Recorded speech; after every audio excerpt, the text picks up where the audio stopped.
Brandon Aiyuk. I don't want him to be a Chief. Want him to be Kansas City Chief. Want him to be a boss with the Niners, right? Yes. Well, here's what Brandon Aiyuk said about the current negotiations between the Niners and his camp. We're trying to get work done. They trying to get work done. I mean, they trying to get work done.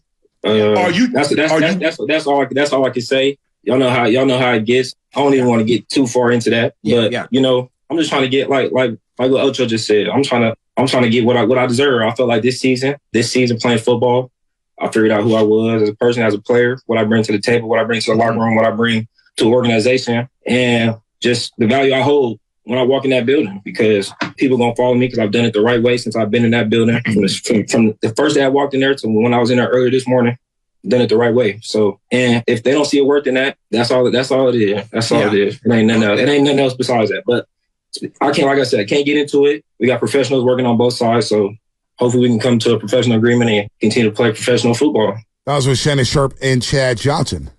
Shannon, Sharpe, and Chad Johnson on their podcast there. Nightcap Podcast with Shannon, Sharpe, and Chad Johnson. That thing gets a little crazy. But Aiyuk wants his 30 a year. He's seeing all the money flying around for wide receivers. 30? 28. Yeah, I bet you he wants at least 28 like Deebo Samuel. Well, but if you're going to pay Brock Purdy $60 million a year or $50 million a year, does that pencil? Does it pencil? Let's say the cap's about $250 just for the next 2 years, right? Hypothetically. Does it pencil to have $80+ million in just two players? On offense. Doesn't feel like it, but you may have to bite the bullet. If you were, let's just say, I'm going to ask you, let's play the game of hypotheticals. If you were going to give Brock Purdy $55 million, let's just play this out. Which one of the weapons that they currently have would be the guy making 25+? It's got to be Aiyuk. Moving forward, I'm saying. Let's project this thing. It's got to be Aiyuk.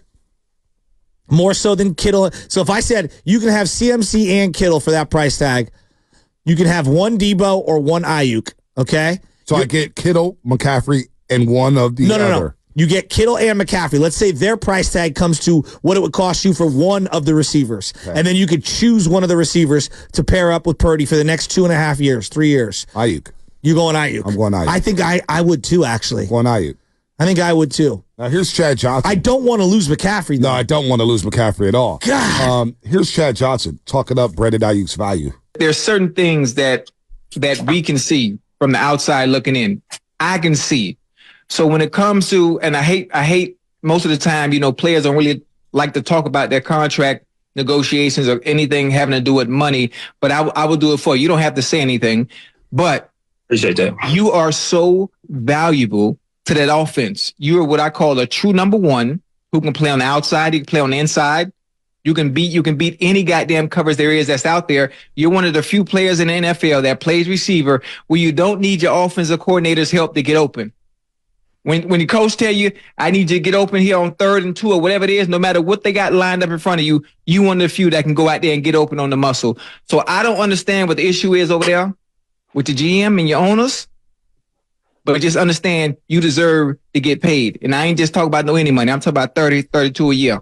I mean, I love real quick on Chad. The way he said that, 30, 32 a year. Is it Chad Johnson or Ochocinco? What's he going Ochocinco or Chad Johnson. Okay. Whatever he goes. I think he's back to Johnson. He's back to Johnson. But Shannon Sharpe always calls him Ocho. But Ocho, come on, Ocho, come on, Ocho. Okay. Does he not understand how the salary cap works and how the money works and all that and where the Niners are currently? Like, you all should have already been paid him. It's like, well, they got a lot of financing juggling to do. Shasky, the players know how it works. The players don't give a damn when it comes to theirs. I know. They're going to get theirs. But figure it out. Can I be honest with you? This is again another athlete podcast or former athlete podcast where we're just flippantly talking about $32 million. And I do believe that on some level, the consumer is just not, the average fan is like, dude, what? Well, what's going to happen, Chasky? The money is but no, hold on, Chasky. What's going to happen, though? What's going to happen is Aiyuk will get the big fat signing bonus and the guaranteed money, and they'll manipulate the yearly average per year to fit with the salary cap, which is why you see it all the time when guys turn their base salaries into signing bonuses so they can help alleviate some alleviate the cap and get some money elsewhere to sign other players. So I don't think it's going to hit the cap at $32 million per year, maybe for a season or two. But I think overall he's going to get that big fat signing bonus that makes him all happy. But do you see where we're going? Like, I get it. Like, it's a huge business, man. Everybody, these owners are printing money. The coaches are making gobs of money. There are offensive coordinators making $6 and $5 and $4 million a year. Like, the money is out of this world. It's non-comparable to anything. But I do believe talking about it on the podcast over and over and over, and the way guys are holding out and the actions that you're seeing from everyone, I do feel like we are coming up on an era where it just feels to me the fan is going to get turned off more and more and more by the way they're talking about it. We don't care that you're making the money. But don't rub it in our faces at every turn. But I'm going to push back on that. We as fans talk about the money they make every single day. We as fans talk about how a player can be overpaid every single day or a player being underpaid. We're counting money left and right. We're talking about player options. We do it as fans more so than the players. We're always pocket watching. So I'll push back on that. I'm okay with players talking about negotiations. Hey, they're not really talking about it, but say, hey, we're trying to work something out. I just want what is fair. You got to put that out there. Closed mouths don't get fed, right? But we as fans talk about their money and salary cap and what this guy gets paid. How many times a year have we heard somebody say, Klay Thompson's making $43 million a year, he's not worth it, blah, blah, blah, blah, blah, blah, blah, blah. So when it comes to money, we all talk about it, Shasky. We all do it. I know we do, but I do believe that, like, when you are the one making that kind of money, like when you're for example, one of the high-priced executives for a particular company, it is a taboo thing for you to discuss. Even though, let's say you're a publicly traded company and, like, whoever's on the board, they release their salaries. But you don't go into the office talking about it on podcasts how much you're making. No. And but they're in a different. I know. And what they make is out there for the public. The public consumes what they make. It's all out there. Spotrac, I know. Over the cap. It's more now than ever. And that's not fair. No, I would agree with that because the agents are the ones explaining it to everybody. Now the freeloaders are coming in. They're like, oh, man, I need a dime. I need this. I need that. I'm starting a new business. Hey, can I borrow $20,000? Blah, blah, blah, blah. They know how much Brady Aiyuk can't walk around saying, hey, I'm broke, man. I can't do this today. Like, you know what I'm saying? Well, I look at college sports, and I know it's so different than the NFL, but now the money is so transparent. I'm starting to see people be like, this is now, it's not what I wanted it to be. I wanted all the money to be in the shadows and me to not know about it. I've seen some people get turned off by it. Like, look right now at the transfer portal and seeing players bouncing around. It's very difficult to keep up. You know why some of these people are a little turned off by it? Because they can't control the situation anymore. Well, you can't control the athletes anymore like you used to. There's a jealousy, too, when it comes to this. Absolutely. I'll admit, when I'm sitting here making whatever we're making as a family and we're trying to make ends meet, and I see everybody, like Eric Armstead, explaining about how he felt disrespected about a certain amount of money, you could feel that way, which is totally fine. But keep it to yourself within your industry. When you put it out on podcasts and everything, and like, $6.5 million. It's the same thing. Like, Latrell Sprewell can't shake I got to feed my family for a 3-year, $21 million contract, right? Like, or $24 million or whatever it was. Like, in retrospect, it's absurd. But he could feel that way. But to say it out loud and to go over it lands in people's laps a different way. No doubt. But you know what? Maybe I'm the only one who's jaded by this. I don't know. Fans are. I don't bother it because I realize they're in a different world. No doubt. They're in a different stratosphere when it comes to financial and their economics compared to my economics. Forget the athletes. Nick Saban. When I hear Nick Saban whining and crying about players getting paid, I'm like, Nick, you have been making You've got a private jet. Hundreds of millions of dollars. You've got a house on the water. You got your own yacht. Come on, man. Come on, man. You haven't paid for a mill in Alabama in 20 years, man. So, that's no doubt. So, like, it's not just the athletes. Like, I'm looking at him, I'm like, get out of here. When I hear Jeff Bezos complaining, I'm like, Jeff. But everybody's got a complaint. The tax loopholes that you and Amazon are enjoying right now, come on. Everybody's got a complaint. It's the same thing about Elon. I don't want to hear you complain. And you know what? Eric Armstead, I know you don't like him showing the check stub or whatnot. I get how that lands on people. I understand what his point was. But I actually was educated. It's like, wow, okay, yeah, okay. And once I started making more money, I'm thinking like, oh, man. And I see all the taxes. I'm like, wait a minute. We're getting crushed. Never done better, never done worse, if that makes sense. Yes. When it comes to taxes. I'm talking about I owe the tax man money. You're like, how do I owe Uncle Sam?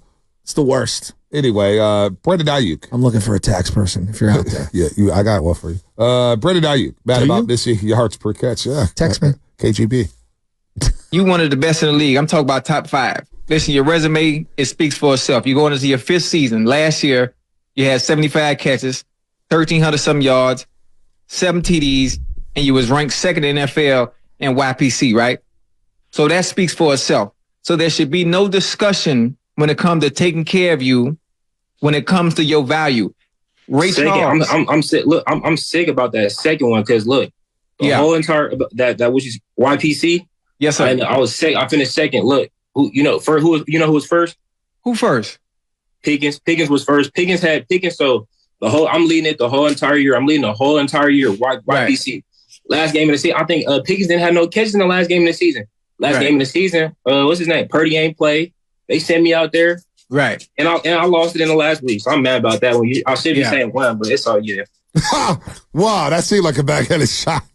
Sam Darnold, there was so much in that. Dude, you know what that was? They sent me out there. Purdy didn't play. They sent me out there. No, it was what's his name? Purdy Sam wasn't Darnold. playing. What's his name? He said, what's his name? Yeah, Can you isolate that, please? Some guy was obsessed with. Touchdown, San Francisco. Can you isolate that, Spadoni? That was unreal. You know what that reminded me of? Any given Sunday when Lawrence Taylor has to get like the half a sack to hit the bonus. He's like, come on, Doc, just give me the shot, Doc. Just give me the shot. Wow. Just give me the shot. And he went up Texas Stadium with his thumbs up, got the contract, got his bonus. Wow. Play that cut one more time all the way through. Well, like BA, he was on Instagram Live. I've never felt him that energetic. He was on Instagram Live, and the kids asked him, who would rather have a quarterback, Jimmy Garoppolo or Trey Lance? He goes, what? Give me Trey Lance all day. At one point, Jimmy was a leader. Oh, boy. Yeah, he was a captain. You know what kind of the whole captain thing? Jimmy got to see. And then the next year, Trey Lance doesn't get a captain. And everybody started questioning Trey Lance's leader. Oh, he didn't get a captain. The whole Trey Lance thing rubs me the wrong way. There's something more to that. He bet not ball out of Dallas. Let me just say. Are you warning us? Are you warning us? No, I'm not warning you guys. It's just, boy. I don't think the book is closed on Trey. I mean, his game against Houston, that was Jimmy. If Jimmy Garoppolo produced that stat line through 249 yards, 2 touchdown passes, 1 interception, he would have been like, Jimmy, like, no, you know it though, Shasky. Shasky, you know it. It's not worth it. If Jimmy produced that stat line, Jimmy's just being Jimmy. Just winning games, man. Jimmy Garoppolo, that's why he's a quarterback. It's not how you start, he's a leader. Finish. But, B, there are 2 games that are going to live in your head forever. The James Wiseman game 1, second leading scorer. And then the Trey Texans game. No, last game of the season. What's his name? Purdy ain't played. What's his name? Purdy didn't play. And they put me out there. No, play the whole thing. You one of the best in the league. I'm talking about top 5. Listen, your resume, it speaks for itself. You're going into your 5th season. Last year, you had 75 catches, 1,300 some yards, 7 TDs, and you was ranked 2nd in NFL in YPC, right? So that speaks for itself. So there should be no discussion when it comes to taking care of you, when it comes to your value. I'm sick. Look, I'm sick about that second one because look, the whole entire that which is YPC. Yes, sir. I was sick. I finished 2nd. Look, who who was first? Who first? Pickens. Pickens was first. Pickens had Pickens. So I'm leading it the whole entire year. I'm leading the whole entire year. YPC. Last game of the season, I think Pickens didn't have no catches in the last game of the season. Game of the season, what's his name? Purdy ain't played. They sent me out there. Right. And I lost it in the last week. So I'm mad about that one. I should be saying one, but it's all They sent me out there. They sent me out there. Well, there is a hierarchy on this team. Yeah. Debo and Aiyuk played. Did Kittle play in that game? I don't remember. I know who did. Sam Darnold, and he looked thoroughly underwhelming. I mean, what is Minnesota? Everyone was so excited for Sam on that final drive. The timeline was going, this is all setting up for a Sam Darnold comeback. He's going to get a bag in the offseason. Looks so much better than him. He fumbled it away. Carson was great in that game. Carson looks so much better than him. But no, Darnold did get a bag. He got $10 million. He did. For holding the clipboard. Was that all guaranteed? It's unreal. It's unreal. Darnold has been thrown so much money in draft picks, and at every turn has looked garbage. Like, not even good. Garbage. Did he play a few snaps in the playoff game? No, what game was that where he played a few snaps and we're like, oh my God. Oh, it was the Arizona game. Oh, that's the Arizona game in Glendale. Threw the one pass. Glendale, yeah. He threw the one put behind him and George Kittle looked back and was like, really, bro? Almost got Kittle killed. We were like, whoa, get this guy out of the game. We were all worried about Brock Purdy. Sam Darnold. So his guarantees of 1 year, $10 million, 8.75 guaranteed for Sam. That's incredible. Wow. That's incredible.